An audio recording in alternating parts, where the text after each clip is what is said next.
So let me introduce Jared. He is an independent scholar who lives in Madison, Wisconsin, and his academic interests include philosophy of religion, Islamic studies, comparative religion, metamodern spirituality, and interfaith dialogue. And his work in these areas seeks to offer robust responses to issues of interreligious conflict, contemporary nihilism, and the meaning crisis, among other things. He graduated from Gustavus Adolphus College with degrees in religion and Scandinavian studies, and currently works for the Center for Process Studies, but also the Cobb Institute and the Psychedelic Medicine Association. So he's got quite a varied and interesting story here. But tonight our topic is pasts and futures of Islamic process theology. So with that, I'll let Jared take it from there. Great, thanks, Sherry. Hi, everyone. Thank you for being here. I'm excited to be with you this evening and share a little bit about some of this research I've been doing for a number of years now on the intersection of Islamic and process theologies. So got some slides to share, and we will get right to it. أعوذ بالله من الشيطان الرجيم بسم الله الرحمن الرحيم. So I'm going to kind of give a bit of a intellectual genealogy of Islamic process theologies this evening, looking at thinkers throughout Islamic history, from kind of early theologians to modern thinkers to the kind of emerging strands of Islamic process thought we're seeing come to the fore today. So let's get right into it. Since it's always an interesting topic to present, I feel like I'm always a little torn about how to introduce these things. Some of you joining may be very familiar with process theology, some may not, and likewise, some may be quite familiar with Islamic streams of thought, some not. So just to give kind of a cursory overview of process theology for anyone unfamiliar with this this lineage, this tradition of theology that has been going on a good bit of time now, and in a number of different religious quarters. This is sort of a style, a mode of doing theology that emphasizes relationality, becoming, interconnectedness, and certainly it has sort of traditional aspects too that emphasize being and eternality and such. But if we're going to draw a broad scale contrast, these are kind of aspects that are more foregrounded in process theologies. Has a lot of roots and inspiration in the philosophy of Alfred North Whitehead, who's pictured right there. But there's been a whole gamut of process philosophers and theologians since then who have also contributed to this tradition.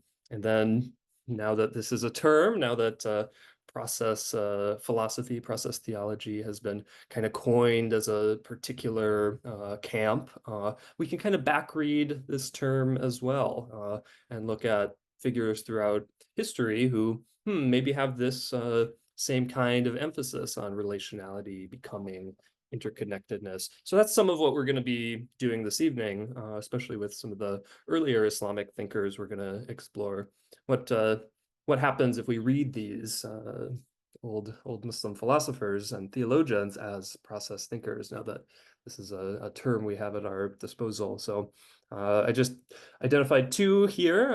One, Heraclitus, the ancient Greek philosopher, the never step in the same river twice guy, and then Mullah Sadra, a Shi'i thinker, who is kind of at the height of the classical Islamic philosophical tradition. So we're going to spend a little bit of time on Mullah Sadra this evening. So yeah, I'm going to look at a number of different sort of eras of Islamic process theology, traditional, modern, and then also the developing or emerging styles of this tradition. So in terms of the traditional folks, we have a school like the Mutaziliya, the Mutazilites, who were an early Islamic theological school. They're often called rationalists. That's somewhat contested in terms of a label in the scholarship. But yeah, one of the kind of early systematic theological schools in the Islamic tradition.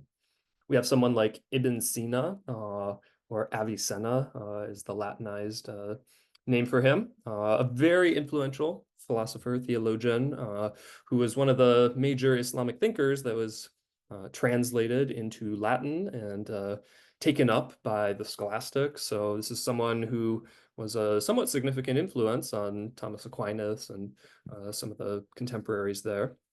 Mullah Sadra, who I just mentioned, this Shi'i Muslim thinker who is really unique and perhaps of these three is the kind of most strongly process-oriented thinker. And then in the modern period, we have someone like the South Asian poet, political thinker, philosopher.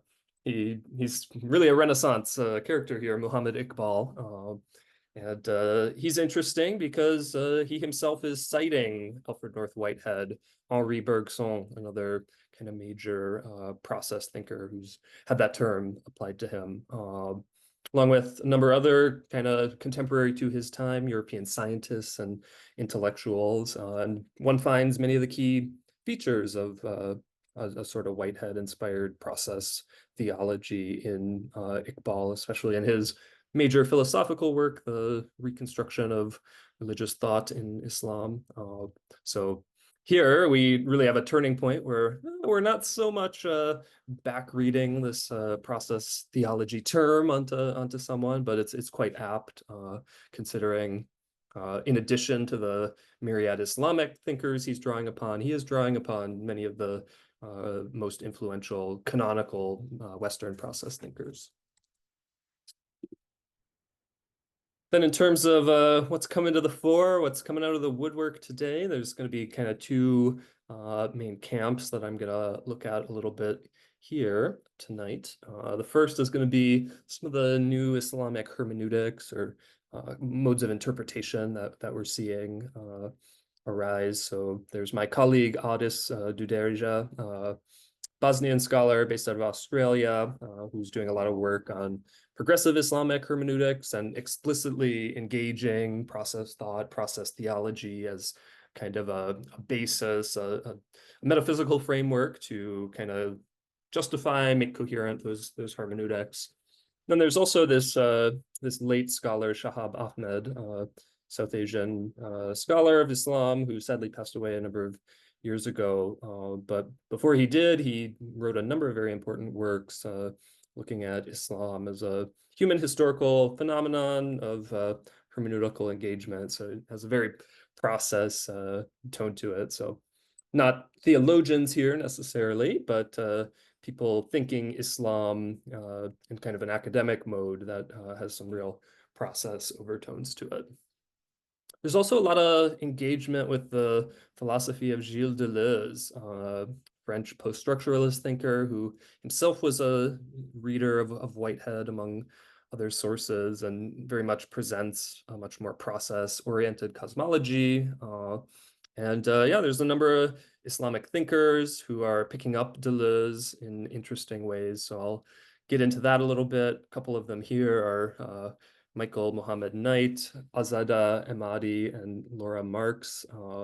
Really interesting things happening there. So I'm excited to share some of that scholarship, which is a little newer to me. So to get into some of these different characters in earnest here.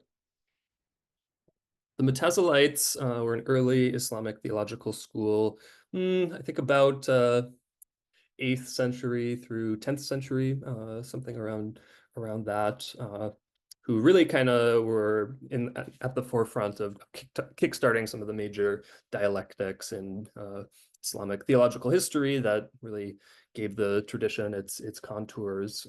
This is a school that mostly died out historically.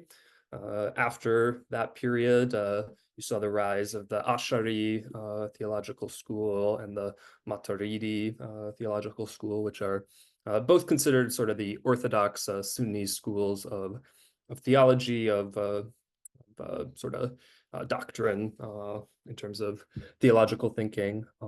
But nonetheless, these Mutazilites contributed a lot, and nowadays there's a renewed interest in the thought and philosophy of this school.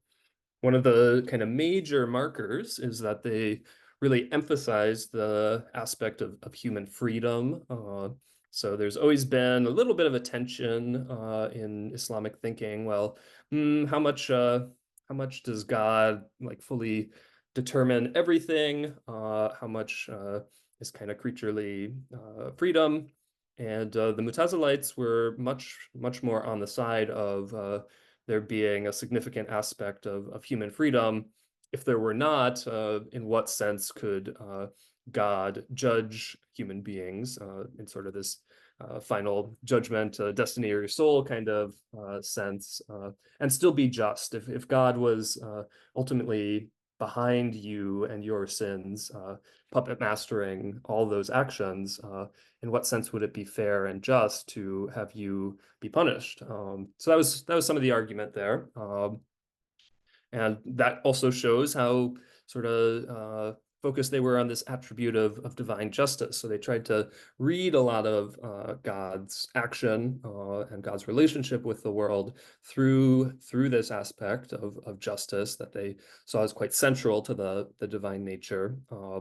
And so it gives a different sense of divine power because it's always going to be interpreted through this lens of, okay, is this just? So that's part of how they decided that human beings do have freedom, because it wouldn't be just if God's divine power was ultimately the source of all our actions.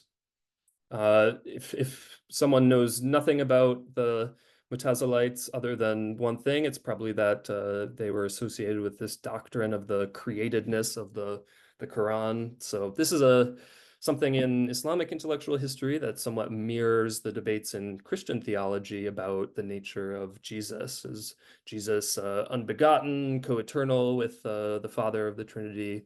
Well, he's this historical figure. So that seems to kind of weigh the scales one way, but at the same time, he's this part of the metaphysical trinity that is the foundation of reality for Christians. You see some similar debates in Islamic history in terms of the Quran, and similarly, the doctrine that the Quran is uncreated speech of God. So again, very similar in terms of Jesus being the speech or the word of God for Christians. But the Mutazilites represented the sort of other side of things. So again, you see a little more of a process, progressive cosmology here in terms of, oh, the scripture itself is something that kind of emerged historically, something that was created. And another important feature related to what I was mentioning earlier, these folks are often referred to as Islamic rationalists, somewhat improper characterization, as they did still place a very high value on revelation, and thought that there were certain unique aspects of revelation that couldn't be reduced to reason, though their opponents often accused them otherwise. But nonetheless, we can see this too in their thinking about divine justice. Okay, divine justice is comprehensible. We can understand what justice is and what God's justice would look like, and so we're able to make deductions about the divine nature and how God relates to the world, human beings, to get to an idea like human freedom, because God is just, and our reason can sort of work from that premise to certain natural conclusions. Now we have Ibn Sina, a very important medieval Islamic philosopher, theologian, metaphysician. He's someone who is drawing significantly upon Aristotelian and Neoplatonic sources. So Plato, Aristotle, Plotinus, these major Greek thinkers, which earlier in Islamic history had been translated into Arabic from the original Greek during this massive translation movement. And so he had access to some of these original texts translated into Arabic, as well as some commentaries by those who preceded him, people like Al-Farabi, Al-Kindi. Um, so he has some of these same influences that we find in Western Christian theological traditions, and also in someone like Alfred North Whitehead.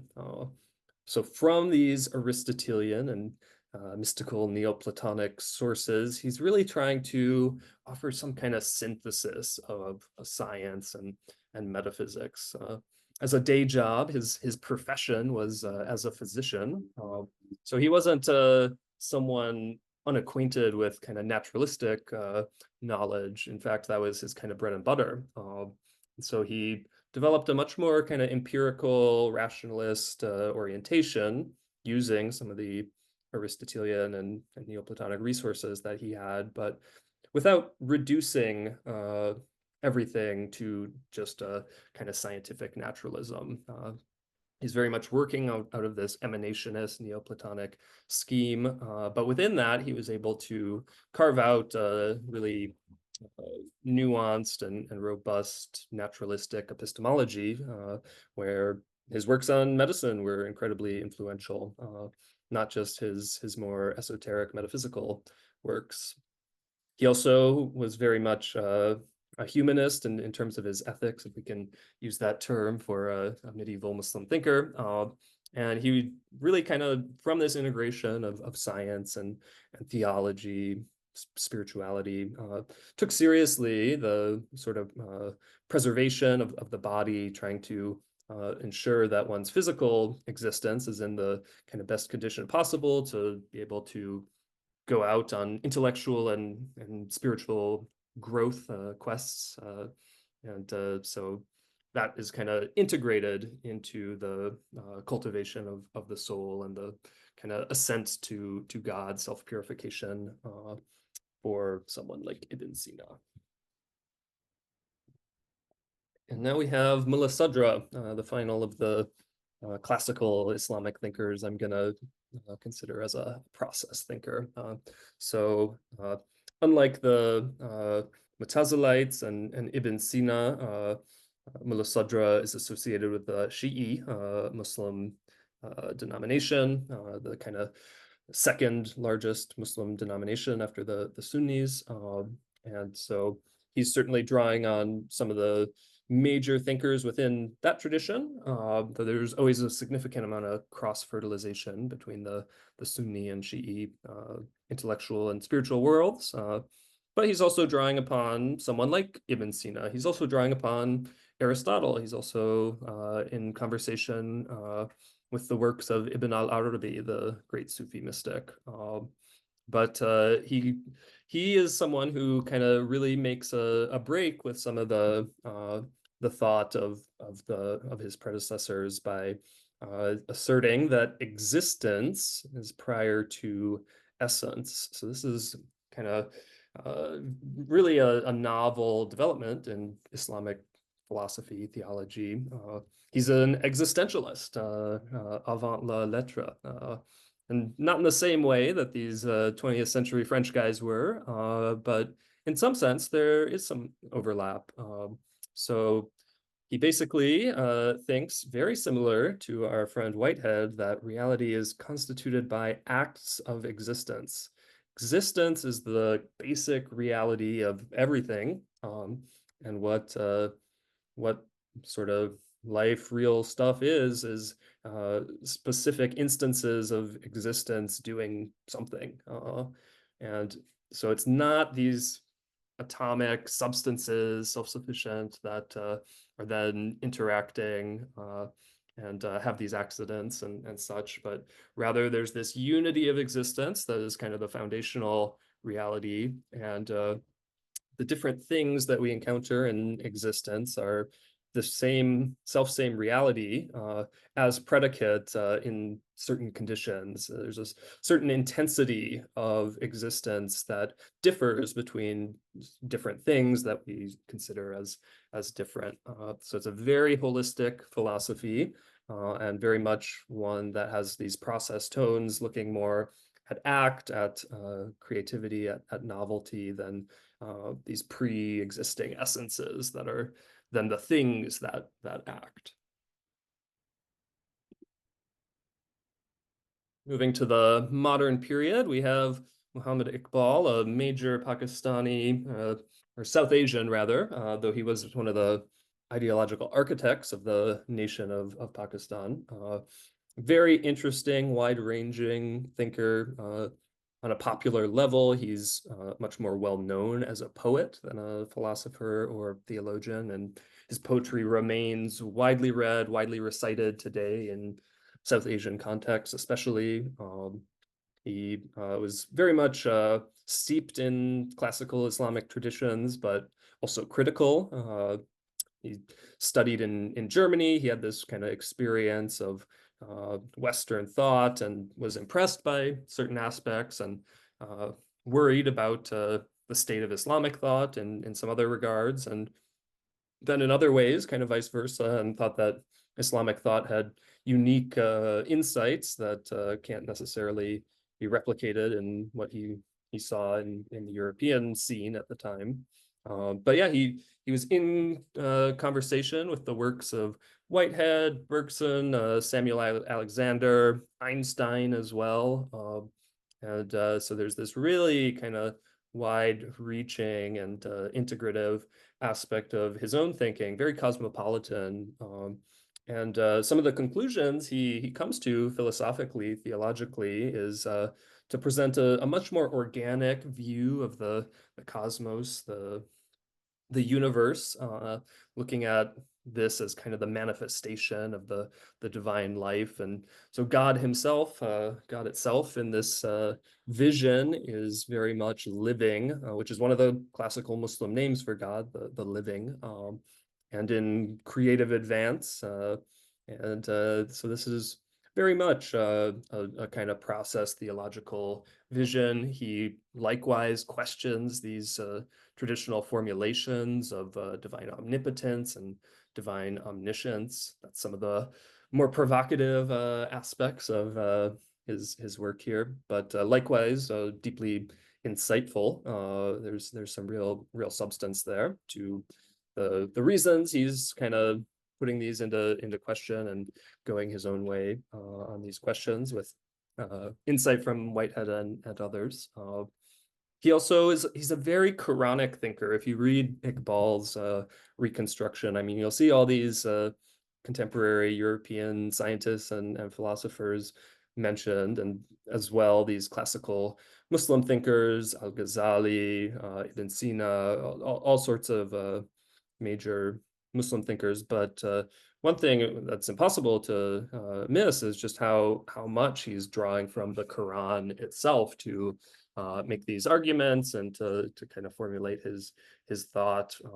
And so part of that is really returning to scripture, to the Quran, for fresh perspectives. And one of the major things he's trying to do in this reconstruction project is to return to this revelation, return to this sacred source, and approach it not through the classical lenses of Greek philosophy that was kind of the main intellectual frameworks and sources that Muslims were drawing upon in the classical period to develop hermeneutics, legal theory, all these things. So he really wants to return to the Quran, try to get some first principles from the revelation itself, and then also be in conversation with science and contemporary speculative cosmology and metaphysics, and yeah, try to get a different formulation that is more life-giving, more vitalist. He sees a lot of sort of stagnation in the Muslim world of his time, some like disconnected mysticism of the Sufi groups that he's somewhat critical of. some more reactionary tendencies, very conservative in other Muslim quarters. So he's trying to offer something different, offer something more creative, more life-giving than either of those tendencies. So moving to some contemporary stuff, there's also really significant kind of new interests, especially in Western Islamic studies academia, to get some new hermeneutics, get some new kinds of methods of interpretation, really bring the question of interpretation to the fore. And so there's some very important scholars doing work in that now. One is Duderija, who I've mentioned, and he's especially looking at the phenomenon of progressive Islam, something that already exists. There's these progressive Muslims out doing interpretive acts, using important religious sources and producing perspectives and other kinds of academic materials, spiritual, religious materials. And so he's sort of trying to show the contours of their modes of interpretation and also justify the kinds of interpretations that progressive Muslims are producing. And in that project, he sees a real ally in process thought, in that this can kind of be the intellectual framework that gives validity and credibility to the progressive Muslim hermeneutics he's outlining. So this cosmos that's in process, this non-coercive but persuasive God, really plugs in nicely with the kind of intuitions that progressive Muslims have already stumbled upon in many of the particular questions they're dealing with, and gives it a little more substance. So there's also Shahab Ahmed, someone I've been very influenced by. He has this major 2016 work, What is Islam? Incredibly dense and erudite text. You wouldn't expect it from the simple title, but really a beautiful and masterful academic work. But in this, he explores Islam as a human and historical phenomenon. So again, we can kind of see a process orientation here. Islam is something that comes out of the human world, and it has a history, it has a certain genealogy. And the framework he puts forth to interpret this is that of, okay, Islam is anything that is hermeneutical engagement with revelation to Muhammad. And he gives these three different aspects of Islam. There's the text, the actual Quran itself, the text of revelation. Then there's the context, all these different interpretive acts of theology, legal theory, even sort of artistic things that are kind of continuing this conversation with the revelation. But then there's also the pretext, the sort of philosophical, cosmological, metaphysical basis that one finds in a world where something like the Quranic revelation could even come. So you hear from the Quran itself talk about an unseen al-ghaib, that is the whence from which the revelation emerged forth, and Islamic philosophers, Sufi mystics, and other sensitive thinkers have been able to find inspiration from this same unseen for their own kind of mystical insights. So that too is an important aspect of what is Islam for Ahmed. So he loves books. I'm getting excited. Yeah, my cat Harold has never. So this kind of broadens out the options of what constitutes authority in Islam, in Muslim societies. And so we can kind of take from a wider range of intellectual sources to kind of make some arguments and decide what's a Islamic perspective on something. These are also folks who are really in conversation with contemporary issues, especially gender issues, human rights perspectives, and so trying to deepen Islamic engagement with these sorts of things in order to, further explore the development of what Islam can be in our day and age. All right, and then we have the growing Islamic engagement with the French philosopher Gilles Deleuze.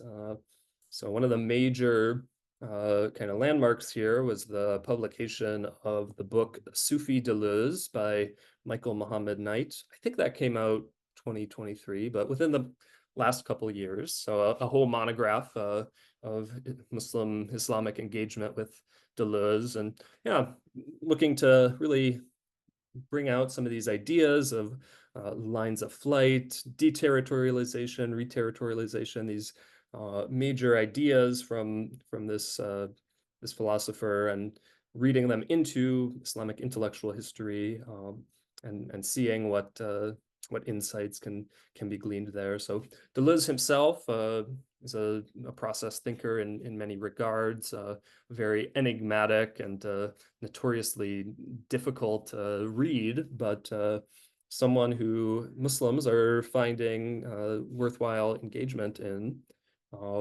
There's also the other scholars I mentioned, Laura Marx, especially looking at Deleuzian engagements with Muslim thinkers like Mullah Sadra, and with this interesting alliance of Deleuze and Mullah Sadra creating Islamic media theories. So this is incredibly creative and unique space that is emerging here. And yeah, I think the process aspects of Deleuze are part of the major reason for interest in the engagement here. A philosopher who seems to offer a different sort of vision of ontology, someone who's focused on difference rather than being. And so what happens when you start thinking Islamic theology on that basis? Gilles Deleuze, also someone who was very influenced by Duns Scotus, a medieval Christian thinker, and Scotus really developed this idea of the univocity of being. Well, that's very much in Islamic thinkers like Mullah Sadra, like Ibn Sina as well, this notion of a really holistic reality of existence. Also kind of right in the middle of basic Islamic creed as well, the kind of basic feature of Islamic monotheism is this idea of tawheed, this ultimate unicity of the divine. So there seems to be a number of resonances here that more scholars are picking up on, and definitely contributing to a much more process-flavored articulation of Islam. So this was really just a snapshot of a handful of unique thinkers and movements in Islamic history and the contemporary time that I think are especially fruitful in terms of the process aspects they foreground. But there's so much more beyond this, and so just a couple listed here. We have a lot of scholarship on Iqbal nowadays, Muhammad Iqbal. And some of my colleagues are very much doing that. Farhan Shah at University of Oslo is a major Iqbal scholar, looking at Whitehead's influence there, kind of expanding on that. Saeed Mirsadri, pictured right, bottom right here, another Iqbal scholar out of Germany, doing very similar important work. There's the Sufi tradition of Ibn Arabi, Akbarian Sufism, very much able to find some real process cosmological themes there, even more so in the Shaykhi school, a school of spirituality and cosmology that developed in the Shi'i context, which, from what I know, kind of created the basis for the development of the Baha'i faith. So some interesting inter-religious points of engagement there, perhaps. There's also Henri Corbin, a French Islamologist and phenomenologist, pictured top left there, who has some very similar thoughts to Whitehead and some other process thinkers. And he's very much drawing on Ibn Arabi and Mullah Sadra, some of these figures we talked about today. There's the school of Islamic occasionalism, which was a ontological sort of school that Interestingly, some contemporary philosophers have called Whitehead a kind of European Western occasionalist with his ideas of these actual occasions that kind of click one moment to the next. This is kind of very much the idea of these Muslim thinkers, but the big difference here is for Whitehead, this is a very organic process, whereas for the Islamic occasionalists, God is in charge of these atomic moments of experience every moment to moment. There's a lot of Islamic philosophers of science, both nowadays and historically, and science and religion is a major topic that process theologians have explored. So there's definitely some potential for collaboration there.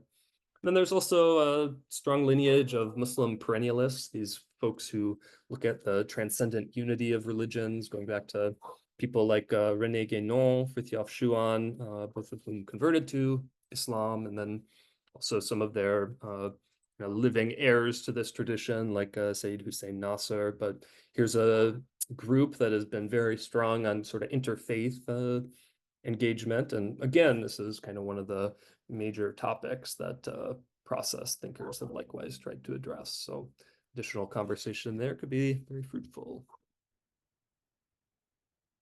Why do we want this stuff? There's a number of reasons, a number of things that I think process Islamic thinking, Islamic theology can really help address.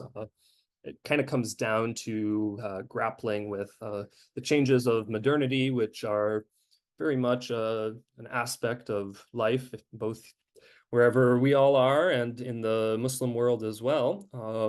And so some of what this process thinking can help do is reconcile these mythic Islamic cosmologies that one finds in Revelation and other sacred sources with what we're learning more and more from contemporary science.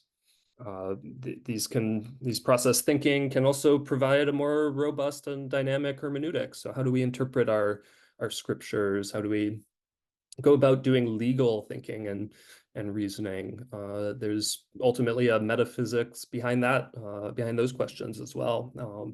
And perhaps the substantialist type of metaphysics that both Muslims, Christians, and Jews have historically inherited and made to kind of be the basis of these sorts of intellectual projects. It's got some shaky foundations at this point and doesn't always lead to results that kind of square with our moral intuitions sometimes, for example. So seeing what would happen if we bring a process perspective to those foundational questions. And provides a basis for creative ijtihad. Ijtihad is sort of independent reasoning. So this is really a legal term of a legal scholar being able to, through their own efforts, come to a perspective on some particular issue without just kind of falling in line with their tradition of interpretation and drawing upon, again, more of their kind of rationality in this act.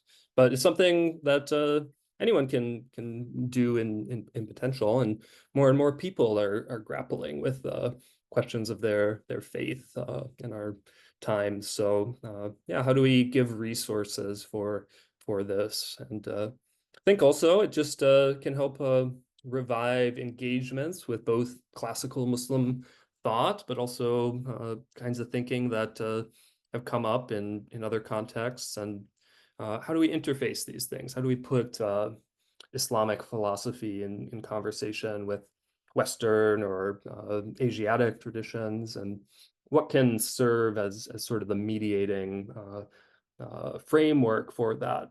I think process does a great job in that regard. So just a few thoughts on that question of why do we even necessarily want this process stuff? So, all right, and with that, I will close out my presentation portion, and very much looking forward to discussing this with you all.